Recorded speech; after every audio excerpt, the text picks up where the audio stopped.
plantation owner who left everything to his slave and nothing to his wife. The Library of Congress Manuscript Division receives donations of historical documents regularly, but some acquisitions arrive with legal papers so extraordinary they challenge everything we think we know about how slavery ended and who benefited when it did.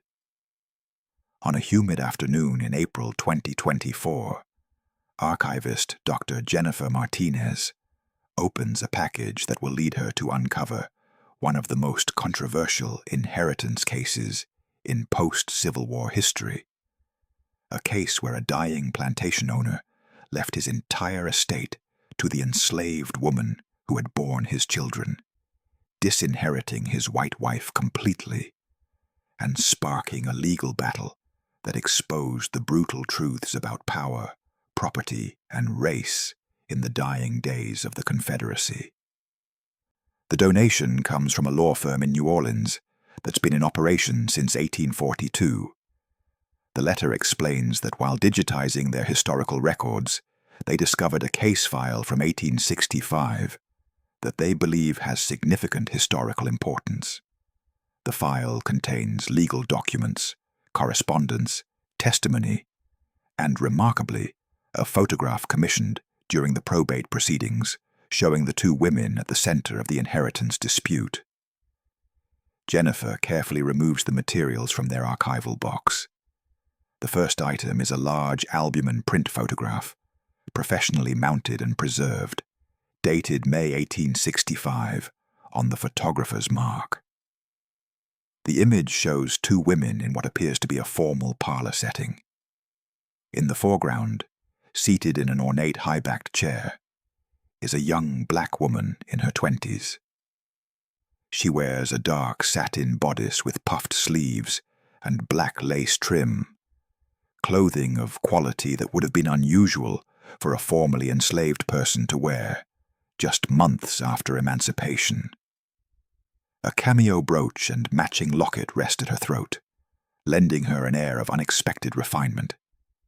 In her hands, she holds a document, and Jennifer can read the words printed at the top: Last Will and Testament. The woman's gaze meets the camera directly. Her expression is steady, unsmiling, unreadable, conveying neither triumph nor fear, just a kind of controlled watchfulness. There's something in her eyes that Jennifer recognizes from years of studying photographs of formerly enslaved people.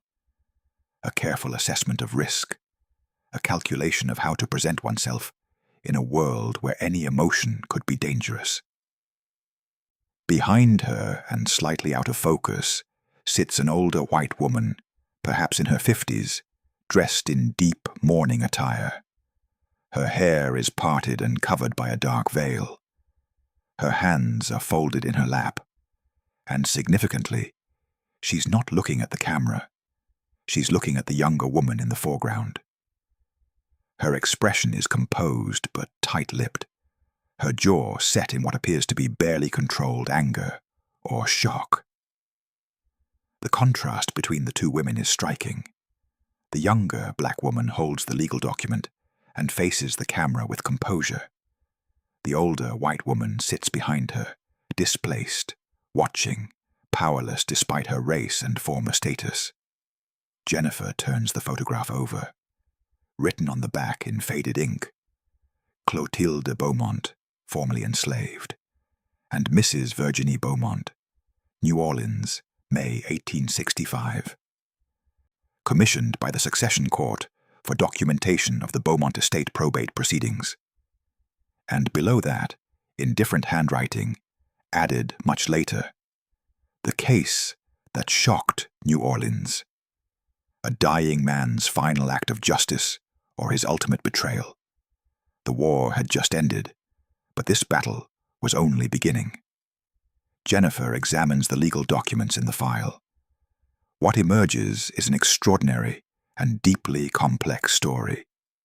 The file contains the last will and testament of Philippe Beaumont, a wealthy sugar plantation owner who died in March 1865, just weeks before the end of the Civil War. His will, dated January 1865, and witnessed by his physician and lawyer, states, I, Philippe Beaumont, being of sound mind though failing body, do hereby make this my last will and testament. To my wife, Virginie Beaumont, I leave nothing, as she has shown herself unworthy of my regard through years of cruelty and malice. To Clotilde, the woman who has been enslaved in my household since 1850, I leave my entire estate, including the plantation known as Belle Rivière, all property both real and personal, all assets and investments, and all future proceeds from said estate. I make this bequest in recognition of the children she has borne me, and in acknowledgement that under a just system, Clotilde would never have been enslaved, and our children would be recognized as my legitimate heirs. This shall stand as my final correction of the grave injustice I perpetrated by keeping Clotilde in bondage, and my final rejection of the system of slavery that has destroyed this nation. Jennifer reads the will 3 times, stunned by its implications. Philippe Beaumont had not only freed Clotilde in his will, he had left her everything, completely disinheriting his white wife, and he had explicitly acknowledged that Clotilde had borne his children, and that those children were his heirs. In 1865, Louisiana, this was legal dynamite. The Civil War had just ended. Slavery was being abolished, but the social order that had elevated white women above all black people was still firmly entrenched. For a white man to leave everything to a black woman and nothing to his white wife was virtually unprecedented. Jennifer spends the rest of that day examining the probate file.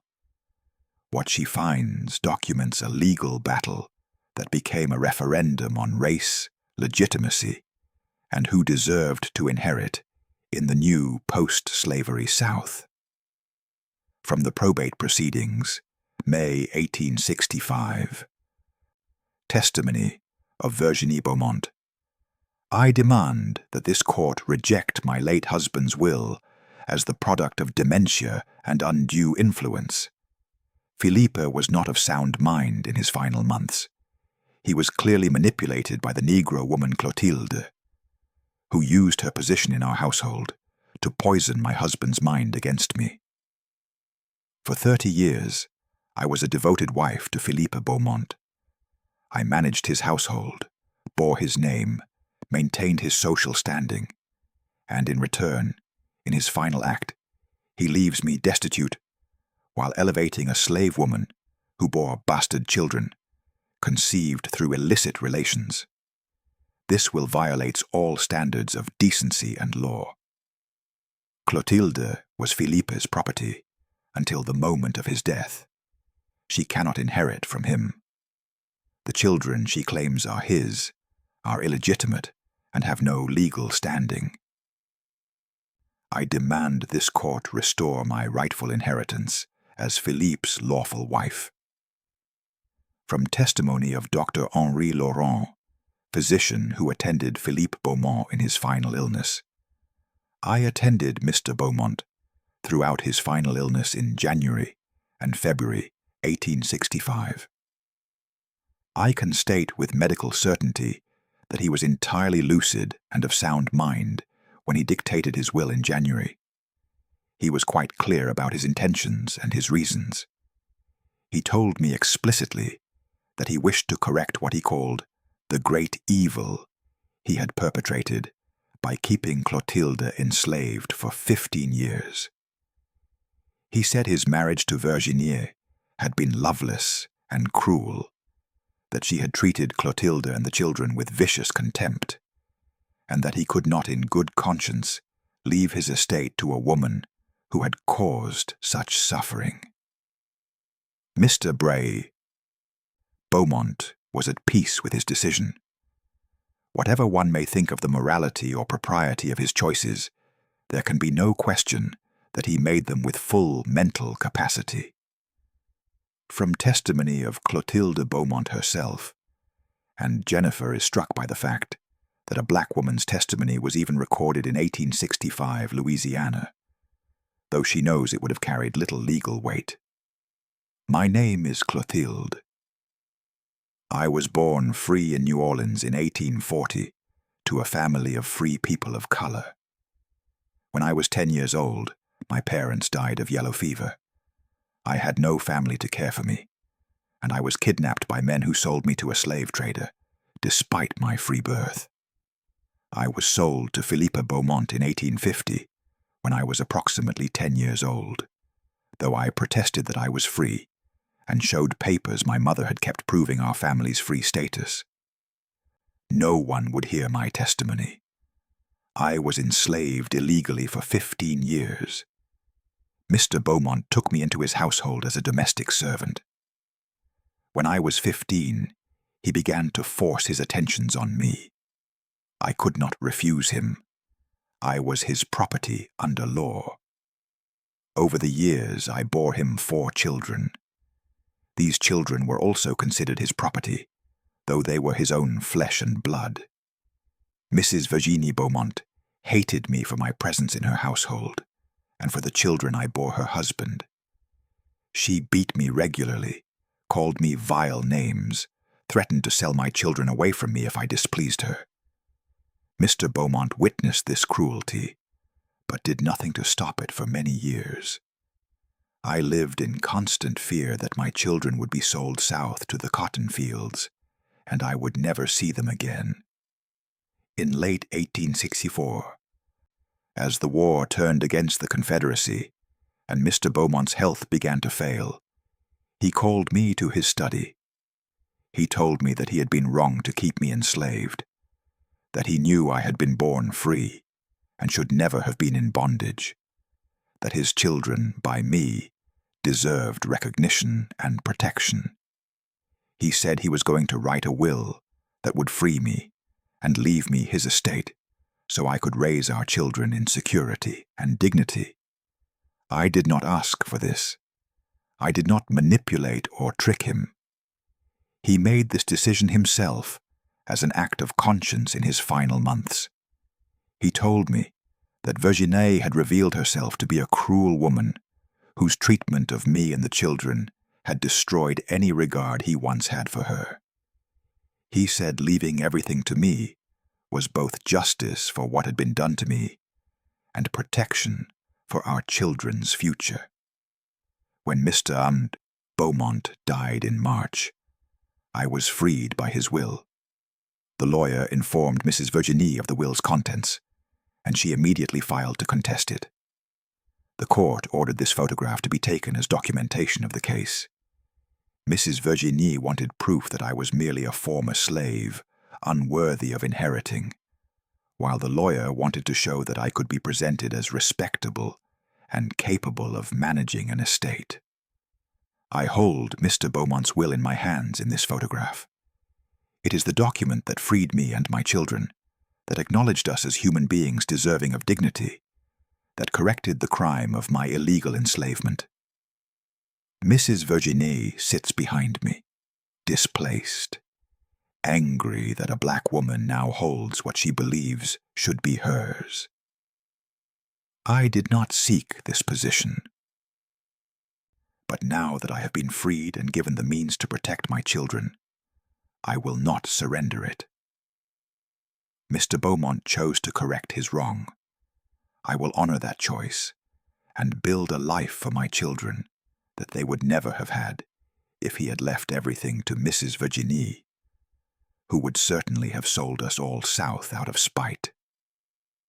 Jennifer contacts Dr. Marcus Thompson, a historian at Tulane University who specializes in post-Civil War Louisiana legal history, particularly cases involving formerly enslaved people and inheritance disputes. Marcus has spent decades documenting the complex legal battles that occurred as slavery ended and formerly enslaved people attempted to claim property, wages, and rights. Marcus calls her back within 2 hours. The Beaumont case, I've heard references to it in my research, It was legendary in New Orleans legal circles in the 1860s. If you found the complete case file, this is extraordinary. Send me everything. Jennifer scans all the materials and emails them to Marcus. They arrange to meet at the historic New Orleans collection, where Marcus has already requested newspaper archives, property records, and court documents from 1865, 1870. Over the following days, Jennifer and Marcus piece together the complete story of what happened after that photograph was taken in May 1865. The legal battle was fierce and became a cause célèbre in New Orleans, dividing opinion along racial and ideological lines. From the New Orleans Daily Picayune, June 1865, The Strange Case of the Beaumont Will. The succession proceedings of the late Philippe Beaumont have become the talk of New Orleans society. Mr. Beaumont, who owned the sugar plantation Belle Riviere, died in March, leaving a will that disinherits his wife of 30 years, and instead leaves his entire substantial estate to Clotilde, a Negro woman who was enslaved in his household. Mr. Beaumont's will explicitly acknowledges that Clotilde bore him several children, and states that she should inherit as compensation for years of wrongful enslavement. Mrs. Virginie Beaumont has filed suit to overturn the will, arguing that it was produced through undue influence and that a former slave cannot inherit from her former master. The case has inflamed passions on all sides, with some praising Beaumont's act of conscience and others condemning it as an outrageous violation of the proper order. The case dragged on for months. Marcus finds that Virginie Beaumont hired prominent lawyers who argued that the will violated Louisiana law and public policy. They claimed that even if the will was technically legal under the new post-war order, it should be rejected as contrary to morality and social stability to allow a black woman to inherit a major plantation while the white wife was left destitute. But Clotilde had strong legal representation too. Lawyers who were part of the new Reconstruction government and who saw her case as a test of whether formerly enslaved people would be allowed to claim property and rights in the post-war South. From testimony of Maître Auguste Mercier, Clotilde's lawyer, this court must decide what kind of society Louisiana will be in the wake of slavery's abolition.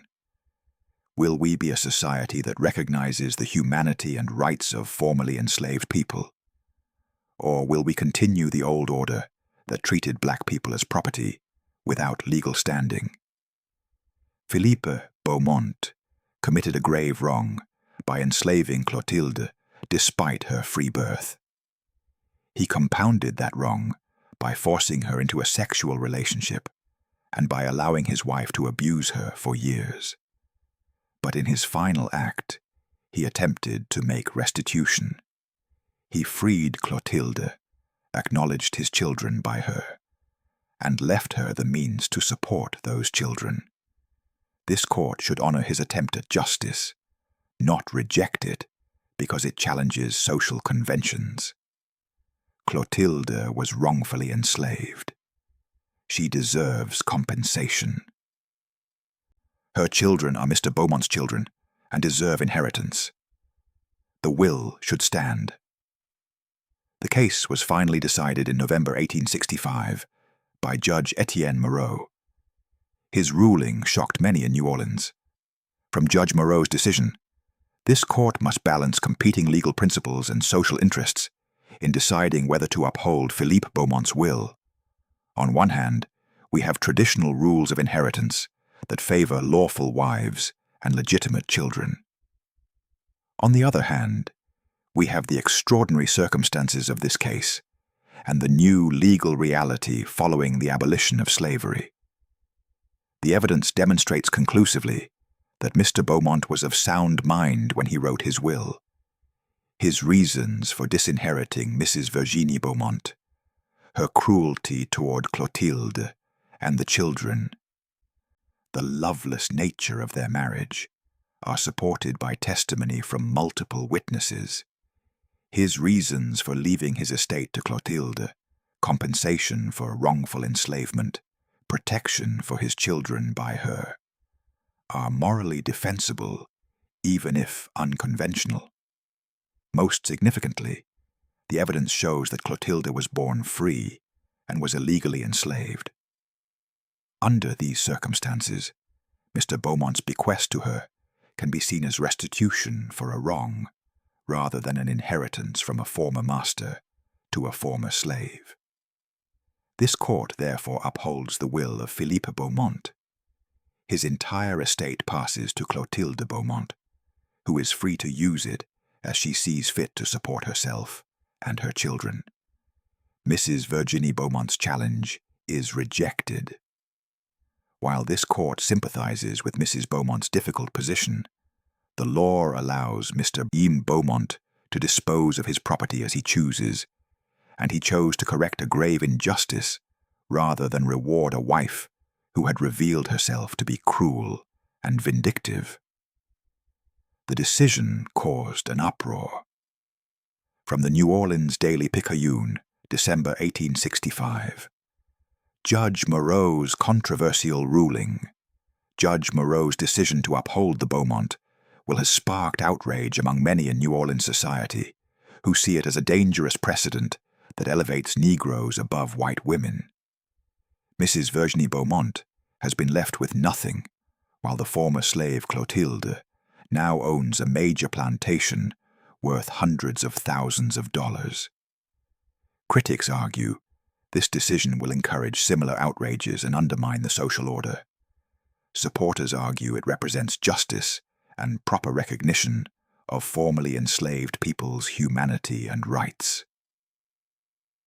The case has become symbolic of the larger struggles over Reconstruction and racial relations in Louisiana. Jennifer and Marcus trace what happened to both women after the ruling. Virginie Beaumont left New Orleans shortly after the decision, moving to France where she lived with relatives until her death in 1879.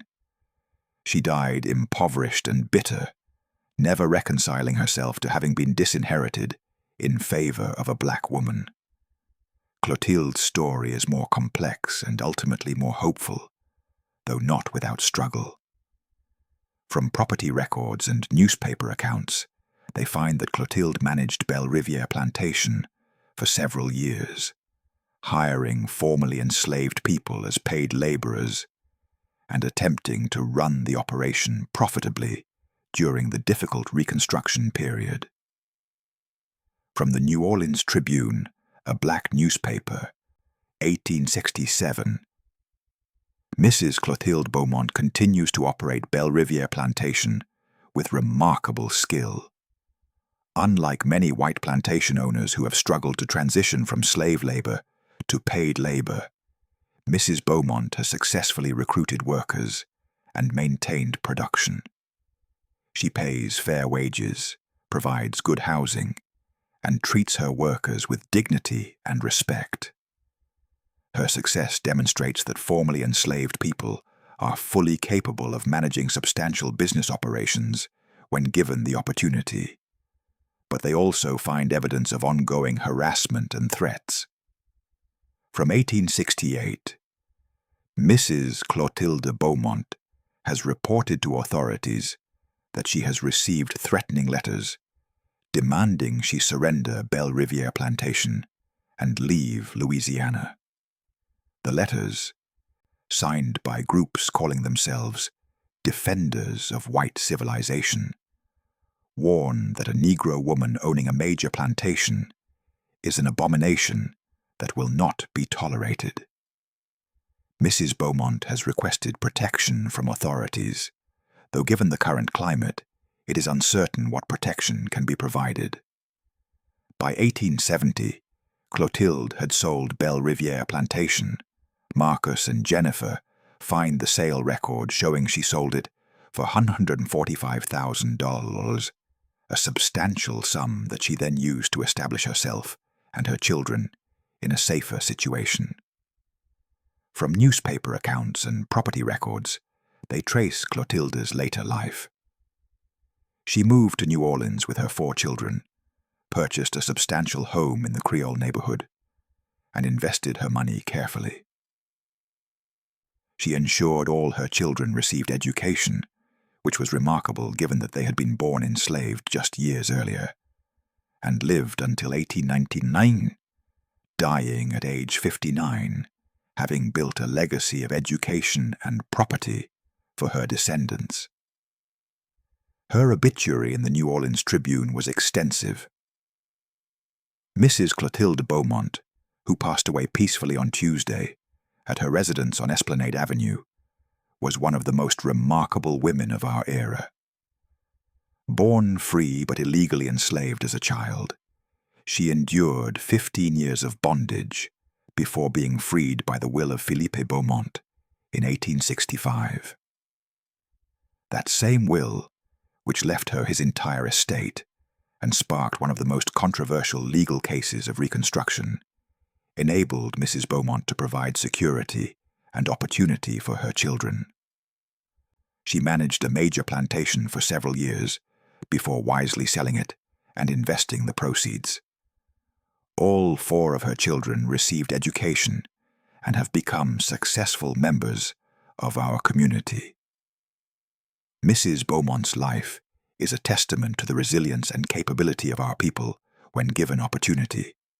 She will be greatly missed.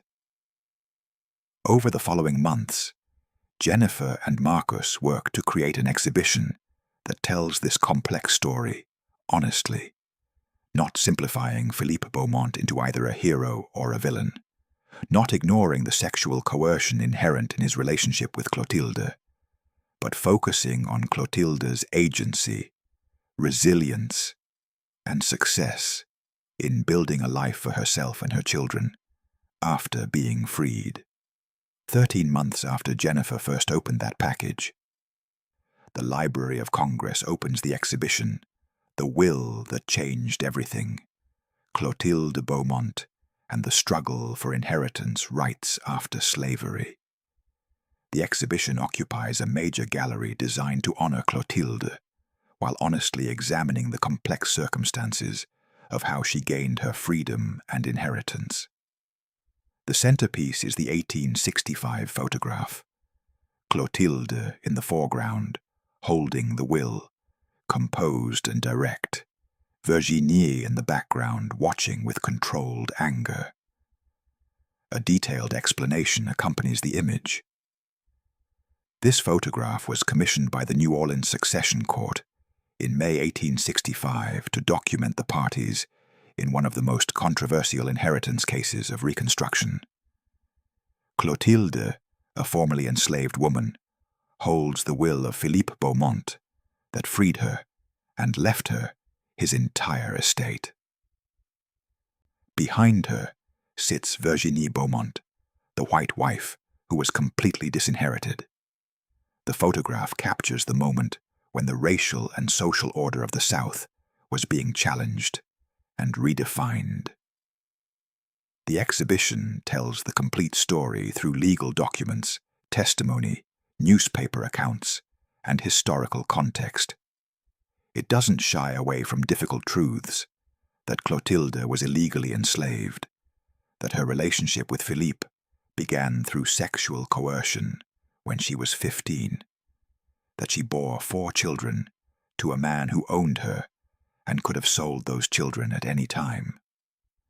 But it also celebrates Clotilde's extraordinary achievement, that when freed and given resources, she successfully managed a major plantation, protected her children, invested wisely, and built a legacy that would benefit multiple generations of her descendants.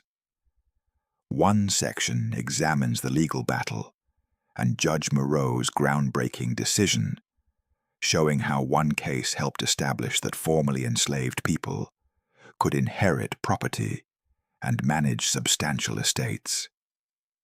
The exhibition includes testimony from both sides, letting visitors understand the fierce conflict over whether the old racial and social order would persist, or whether Reconstruction would create genuine change. Another section traces what happened to both Clotilde and Virginie after the ruling, showing their dramatically different fates. Virginie dying, impoverished in France. Clotilde building a successful life in New Orleans and ensuring her children received education and opportunities. The exhibition also examines the broader context of inheritance and property rights for formerly enslaved people, showing how rare it was for black people to inherit substantial property, and how quickly the gains of Reconstruction were rolled back as white supremacist violence increased in the 1870s. Clotilde's case was extraordinary, both because she won her inheritance battle and because she was able to maintain that property and pass wealth to her descendants. A video plays continuously featuring historians discussing inheritance law, racial coercion, and the complex legacies of sexual relationships between enslaved women and the men who owned them. Descendants of Clotilde Beaumont share family stories about how Clotilde's inheritance transformed their family's trajectory. On opening day, Jennifer stands in the gallery watching visitors engage with the exhibition. She sees people study the photograph, understanding the extraordinary circumstances it documents. A black woman holding legal proof of her inheritance, while the white wife, who expected to inherit, watches powerlessly. Marcus stands beside her, looking at the image. Clotilde was 25 years old in this photograph, he says quietly. She'd been illegally enslaved for 15 years, had borne 4 children to the man who owned her, had endured abuse from his wife, and then suddenly she was free and owned a major plantation worth hundreds of thousands of dollars. Look at her face. She's not triumphant, not celebrating. She's watchful, careful, probably terrified of what will happen next. But she's also determined. She's holding that will, literally grasping her freedom and her children's future. Within months, she'll face death threats. Within 5 years, she'll wisely sell the plantation and move to the city. But she'll protect her children, educate them, build something lasting. That's extraordinary. A young black woman who identifies herself as Clotilde's great-great-great-granddaughter approaches them, tears streaming down her face. I knew the family story about Clotilde, she says, but I never saw this photograph or understood the full legal battle. My family always said Clotilde was a woman who turned tragedy into triumph, who used an unexpected inheritance to change our family's entire trajectory. Every generation since Clotilde has valued education because she made sure her children were educated. That started with the inheritance she fought to keep in 1865. An elderly white woman stops to read Judge Moreau's decision for a long time. This judge chose justice over social convention, she says. In 1865, Louisiana, ruling in favor of a black woman against a white woman, must have taken courage. He acknowledged Clotilde's illegal enslavement and saw the bequest as restitution rather than rewarding a former slave. That was radical thinking for 1865. Throughout the day, visitors engaged deeply with the exhibition, understanding that Clotilde's inheritance wasn't a simple story of a white man leaving property to his black mistress, but a complex case involving illegal enslavement, sexual coercion, attempted restitution, legal courage, and a black woman's determination to protect her children and build a legacy despite extraordinary obstacles. As the museum prepares to close that evening, Jennifer walks through the gallery one more time. She stops in front of the photograph, looking at Clotilde's composed expression as she holds the will that freed her, at Virginie's tight-lipped anger in the background. She thinks about Philippe Beaumont, who enslaved Clotilde, despite knowing she was born free, who coerced her sexually for years, who finally, in his last months, tried to make restitution by freeing her and leaving her his entire estate. Was it justice or another exercise of power? Was he making amends or making a final decision about what to do with his property, including Clotilde? She thinks about Virginie Beaumont, who was cruel to Clotilde for years, but who also found herself disinherited and impoverished despite being a lawful wife. The system that had elevated her above all black people failed to protect her when her husband chose a black woman over her. And she thinks about Clotilde Beaumont, who was born free, illegally enslaved, sexually coerced, abused, and then suddenly freed and made wealthy, who didn't ask for Philippe's bequest, but who fought to keep it when Virginie challenged the will, who managed a plantation successfully, protected her children fiercely, invested wisely, and built a legacy that would benefit generations of descendants. The photograph waited 159 years to tell its full story. The image that was created to document a controversial inheritance case has become testimony to one woman's resilience, to a brief moment when Reconstruction seemed to promise real change, and to the complex legacies of slavery that couldn't be resolved through a single will or a single court case. Now, the photograph has fulfilled a purpose Clotilde surely intended when she held that will and faced the camera with her steady, unsmiling gaze. Her story has been told. Her fight to protect her children has been honored. Her success in building a lasting legacy has been documented, and her descendants can see the moment when everything changed, when a legal document freed her and gave her the means to ensure her children would never be enslaved. As visitors file past the image one last time, many stopping to look at Clotilde's direct gaze and see the determination behind her careful composure. Jennifer thinks about all the other complex inheritance stories from Reconstruction, all the other formerly enslaved people who briefly gained property or rights before those gains were violently rolled back, all the other stories of resilience and survival that deserve to be told.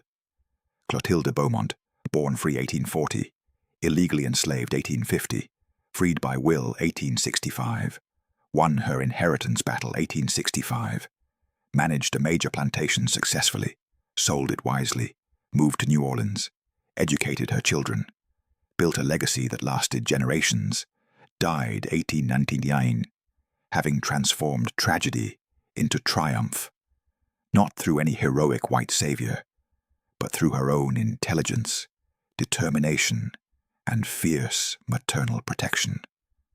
Her story has been told.